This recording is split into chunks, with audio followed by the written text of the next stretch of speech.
Olá, amigos da Leandro Stormer, eu sou o Thiago Bizzi e esse é o Farol LS referente ao pregão do dia 26 de agosto de 2015. Vamos então às movimentações do nosso mercado. Começando, como de costume, pelo gráfico diário do índice Bovespa.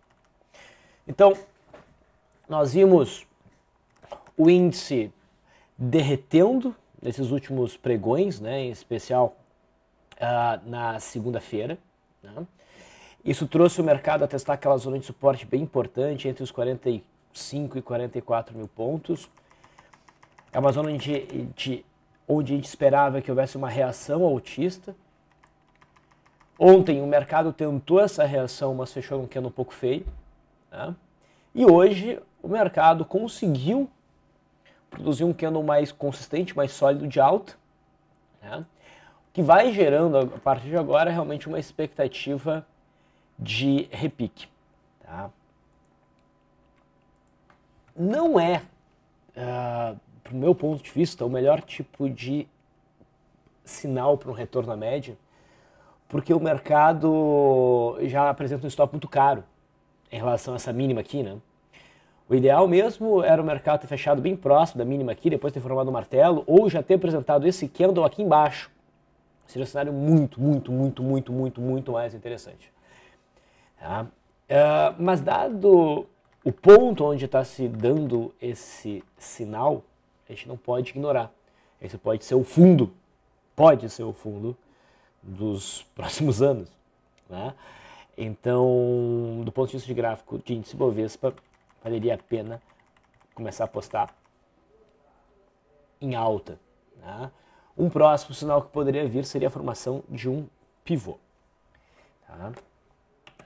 No mini índice, nós tivemos uma abertura em gap de alta.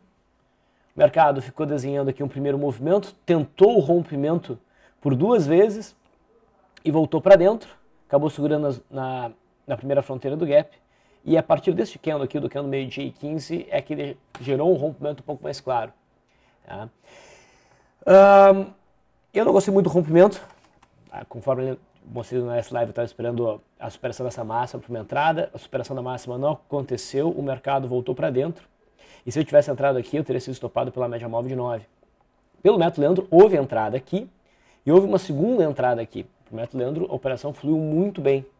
Tá? A gente conseguiu, nesse modelo, buscar essa pernada toda de alta aqui. Tá? E, então, a partir do candle das 13h45, a gente podia ter um novo ponto de entrada e a partir daqui realmente o mercado conseguiu firmar a alta junto com o incentivo do mercado americano, que também começou a repicar de forma mais consistente. No começo do pregão, o mercado não estava apresentando muita força, eu estava até achando que ia fechar esse gap aqui, talvez até romper a linha d'água, mas a partir das 2 da tarde, o cenário realmente começou a mudar e a forma como o mercado fechou sugere então que a gente realmente deve esperar por repiques aí nos próximos pregões. O dólar apresentou uma pequena queda, a gente tem até um candlezinho aqui, que é um candle um pouquinho feio, né? Uma certa estrela cadente, mas não é sinal de venda. Tá? Não tem características para venda, a gente não tem distância para a média móvel de 21 períodos, o mercado está recém rompendo, acabou de romper uma correção aqui, se ocorrer, deve ser entendida como provavelmente um pullback, tá? Para buscar esta linha aqui. O cenário continua sendo de alta para o dólar, essa projeção de mastro e bandeira aqui em amarelo continua válida e, portanto, o movimento de alta deve prosseguir. Talvez ocorra um pullback, e então ocorrendo um pullback, a gente deve ficar até atento para oportunidades de compra dentro desse processo. Tá? A superação da máxima de ontem foi dentro do modelo um novo sinal para entrada, compra, swing trade, tá? Que foi acionado então no pregão de hoje. No intraday, reparem que o mercado abriu num leve gapzinho de baixa, testou essa antiga resistência e segurou ali como suporte. O terceiro candle do dia a gente teve o rompimento da linha d'água, tá? Confirmado, tirando operação de compra pelo método Bizzi, stop baixo da mínima. No método Leandro não se enquadrou pela questão do horário. Tá? O dólar fez uma pequena correção na linha d'água e começou a desenvolver um movimento de alta. O ARP, pela volatilidade, estava logo aqui. Ó. O mercado chegou muito próximo de acionar a ARP, não conseguiu acionar, depois acabou gerando stop pela média móvel de 9. Mas um stop muito barato, custou aí 5 pontos do dólar. O dólar foi perdendo força e depois do rompimento da linha d'água de novo para baixo, veio buscar novamente essa zona de suporte 3.597. Se essa zona for perdida aí no próximo pregão, talvez a gente tenha uma correção um pouquinho mais longa, talvez vindo buscar a média móvel de 200 aqui no intraday, mas isso não significa que o papel não estaria abortando, tá, o sinal de compra gerado pelo gráfico diário. Tá? O viés do dólar continua extremamente altista, fora aqui o intraday, onde a gente consegue perceber então uma perda de força. No mercado americano, a gente está olhando aqui o gráfico do índice Dow Jones. O índice conseguiu, apesar de não exatamente da forma mais linda possível, conseguiu produzir um candle de força compradora numa região, depois de ter batido em patamar de suporte, tanto meu Deus do céu, estou me atrapalhando todo, esse patamar intermediário de suporte aqui em 16.027, tá? Quanto também tocou o fundo lá de fevereiro, na mínima desse movimento de queda. O ideal mesmo era que esse candle aqui, a base desse candle vazado, surgisse mais próximo desse ponto. Aqui então a gente tem o mesmo problema do índice, né, do índice Bovespa. O ponto de entrada, o candle que diz assim, não, agora os compradores entraram realmente,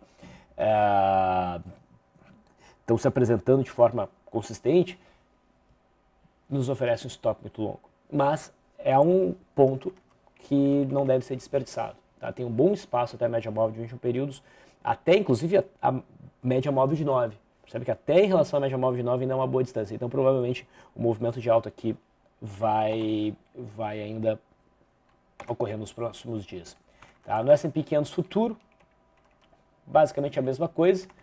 Também se mostra aí um candle sólido de alta. Então boas chances de a gente ter um movimento altista. Claro, todos esses sinais, tanto no futuro americano aqui do S&P 500, quanto no Dow Jones, quanto no índice Bovespa, tá? Todos eles dependem do mercado apresentar continuidade no pregão de amanhã, quinta-feira.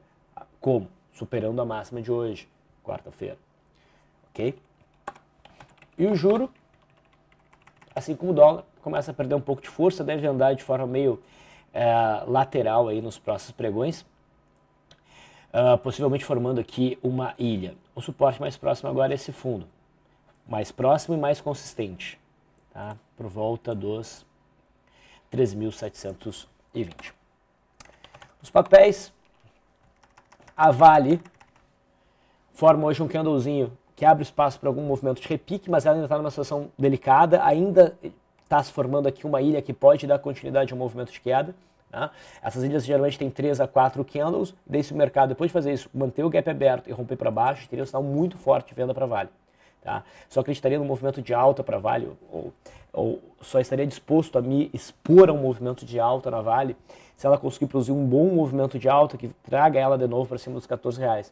Como o movimento seria um pouco esticado, valeria a pena esperar a formação de um pivô para entrar, e daí seria uma posição de longo prazo. Tá? Então, apesar desse sinal aqui de retorno à média, não vejo ele como forte. As máximas dos últimos 2 pregões aqui vão funcionar como resistência. A Petrobras apresenta um problema parecido. Né? Hoje, a gente tem um candle um pouquinho mais favorável a uma recuperação, uma aproximação à média móvel de 21 períodos, mas essas máximas aqui, que são fronteiras de gap, junto com esse fundo que foi perdido, é uma resistência importante. Tá? Então, talvez valha bastante a pena, se quiser apostar na Petrobras, não buscar a operação por swing trade, ou pelo menos buscar a entrada pelo intraday. No intraday, a Petrobras mostra um ponto muito claro aqui para rompimento. Se a gente conseguir visualizar no intraday um rompimento claro dessa zona, daí eu ficaria tranquilo para buscar um trade curto de swing trade. Tá? Mas a mera violação na máxima de hoje, eu acho meio delicado, uma aposta um pouco alta. O setor de siderurgia também começa a mostrar força. Já é possível pensar em operação de retorno à média. A gente tem aqui a Gerdau mostrando um bom volume. Tá? A máxima dos pregões anteriores é um obstáculo, mas com esse volume já acho que vale mais a pena tentar. A CSNA, de certa maneira, mostra até uma barra de ignição aqui. Ela consegue fechar esse gap, a superação na máxima de hoje talvez seja até um trade melhor do que na Gerdau pelo fato de não haver essa resistência de fronteiras de gap, elas já foram rompidas aqui. Tá? Então, é um bom momento para os papéis do setor siderurgia, né, buscando aí um repique curto, não uma mudança de tendência, mas um repique curto. Né? Os em Minas aqui também tem um gráfico interessante, mas ela também tem a questão dessa resistência que pode ocorrer aqui nos 2,93. Desses papéis, acho que no final das contas a CSNA está um pouco melhor posicionada. O setor bancário conseguiu dar uma puxada, foi o grande responsável pelo o índice futuro ter conseguido dar aquela última pernada. Tá? O Bradesco, então, vai desenvolvendo um movimento de alta, consegue, então, marcar claramente um fundo aqui próximo a 22. O próximo objetivo é ficar próximo a 25, ali próximo da média móvel de 21 períodos. Itaú é o que está melhor posicionado. Acho que tem condições de ultrapassar a média móvel de 21 períodos. O Banco do Brasil está num ponto onde a gente poderia pensar em iniciar uma operação. Os outros papéis já andaram um pouco demais. Mas o Banco do Brasil, superando a máxima de hoje ou a máxima e também a máxima de ontem, né, aquilo que é do dia 25, pode dar uma boa puxada para buscar aqui a média móvel de 20 períodos por volta de 20,20. No intraday hoje, o Banco do Brasil conseguiu oferecer uma barra elefante. Tá? Aqui às 2h15, montou uma barra elefante, acionou e fechou bem no alvo, aqui em 18,56. Outros papéis que chamam a atenção. BOVA 11. Tá? O que acontece aqui? O stop fica um pouco caro, tá? Mas quando o BOVA 11 fazia esse candle, essa sombra superior batendo no fundo perdido, não era muito convidativo para uma operação de swing trade. Fez um candle feio ontem. Hoje ignorou esse candle feio, faz um candle de força compradora com bom volume e ainda tem uma boa distância para a média móvel de 21 períodos. Tá? Buscar a operação com stop aqui embaixo fica complicado. Talvez um stop abaixo da mínima, abaixo dos 43, já acho que esse stop já é bem seguro. Se eu for buscar uma operação de swing trade, tem altas probabilidades do papel oferecer boas operações de intraday, né, em busca aqui da média móvel de 21 períodos. BRAP 4 também chama atenção, tem um bom espaço aí para se recuperar. Prefiro focar no intraday. BTOW3 chamou a nossa atenção no pregão do dia 24, fez uma barra elefante bem interessante, depois de ter batido numa zona de suporte bem importante aqui em 12. Tá? Bateu na média móvel de 20 períodos e agora está indicando uma pequena correção. Eu não trabalharia isso aqui na venda. Tá? Bateu na média móvel de 20 períodos dentro de uma tendência de baixo, fez um candle preto, mas eu não operaria isso aqui na venda. Eu fico atento a esse papel para se ele conseguir passar para cima aqui dos 16,60, se ele conseguir passar para cima desse ponto, provavelmente o papel vai dar uma disparada em busca dos 22,20. Daí a gente poderia buscar a projeção dessa barra. Então não é trade para agora, é papel para ficar acompanhando de perto. Tá? Se ele conseguir superar essa máxima aí recente, esse topinho recente está formando, tem enormes chances de haver um bom movimento de alta. JBSS3, já havia chamado a atenção nesse 2G, a forma como veio testar aqui a média móvel de 200 parecia interessante, via grande chance de papel desenvolver um movimento de alta. Ele não se comportou bem no pregão de ontem e hoje perdeu a mínima esse candle que poderia ter levado o stop, para quem buscou a operação aqui. O candle de hoje, no entanto, é um sinal ainda melhor para uma operação de compra em cima dessa zona de suporte. Então, acho que valeria a pena uma reentrada com stop um pouco abaixo desta mínima aqui. Também chamou a atenção Marfrig. Marfrig talvez fosse um dos papéis mais bonitos do dia de hoje, foi operação na ponta compradora, estava rompendo aqui um máximo bandeira, um bom volume, projetando então buscar o topo desse ombro, cabeça a ombro, que houve por volta de agosto, setembro do ano passado. Só que num leilão bateram no papel, ele acabou ficando com essa sombra superior. Mas antes do leilão, estava com um candle bem bonito. Eu ainda acho que a compra teve um bom volume, ele se destaca em relação aos demais. Repara, volume subindo no movimento de alta, ele cai no movimento corretivo, bate nos topos anteriores e agora sinaliza que os compradores querem levar o papel mais para cima. E outra, toda essa congestão aqui que está sendo rompida, ela se manteve distante do restante do gráfico por esse gap. Houve um gap aqui, ó. Isso reforça esses rompimentos para cima. Então, Marfrig também está bem interessante. Lame conseguiu desenvolver um bom movimento de alta, hoje subiu mais de 7%. Isso aqui seria uma barra elefante, uma barra de ignição. Seria uma operação de compra, apesar de já estar um pouco esticado, que eu faria, né, se a gente não tivesse a média móvel de 200 aqui como obstáculo. Tá? Nesse cenário aqui, eu fico de fora em termos de swing trade, mas é um papel que com certeza a gente vai querer olhar de perto amanhã no intraday. Tá? Existem boas chances de oferecer bons trades. Profarma, não é um papel que tenha muita liquidez, mas está testando um suporte importante. Tá?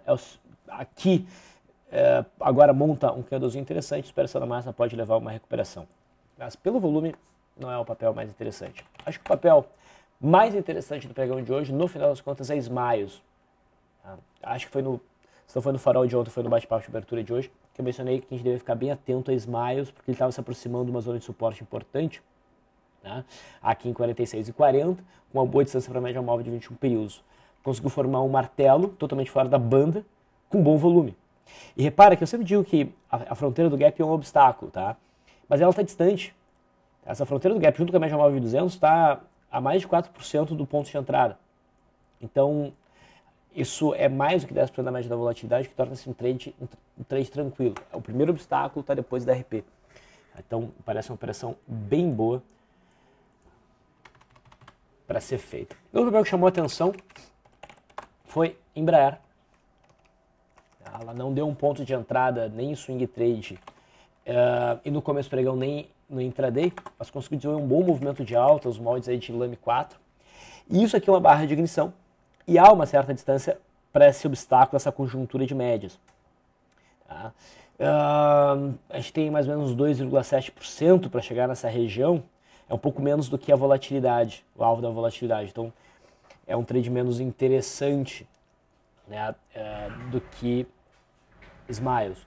Mas, assim como em Lame, é um papel que a gente deve olhar no intraday de amanhã para buscar algum day trade alinhado com esse movimento de alta que está se desenhando.